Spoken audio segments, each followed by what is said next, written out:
po kayong lahat. Ayan, mag-unbox po ako ng aming binili nung pumunta po kami ng Hawaii.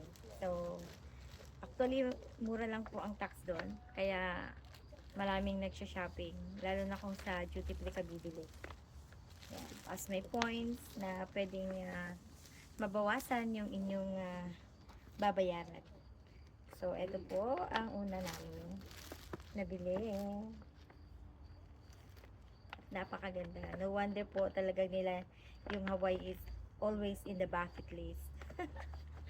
Beautiful. Like a paradise. So, may sale po kasi sa Coach. Kaya, ayan. Nabili namin. So, wallet. Ganda, di ba? Ayan. Ang ganda-ganda. Balik natin ulit. Nag-unboxing ang nanay.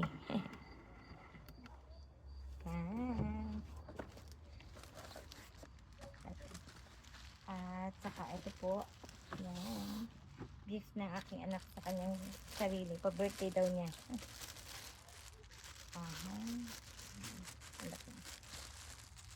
Nakakahinayang buksan.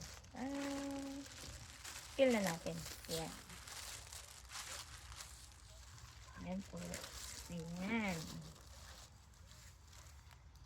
Ang ganda, di ba? Coach. A small purse. Pang araw-araw. Yan. Pampunta-punta sa palengke. Pampunta sa mall. Cute. Yan. Kasi lagi po kami bumabiyahe. Alam mo na, pag nanay, ikaw lagi ang may dala ng mga kailangan. Kailangan malaki ang bag. Eh, yung bag ko na nabili po sa MKS, mabigat. No? Sakit sa, wala pang laman, mabigat na. Masakit sa balikat pag inaano. So, nakakita po ako ng maganda na, kasing laki din ng aking MK.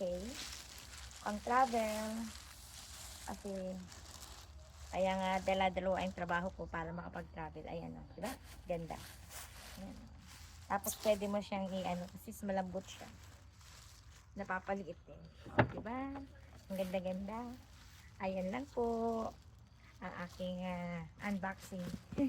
Maraming salamat mga kananay. Thank you. Bye for now. God bless everyone.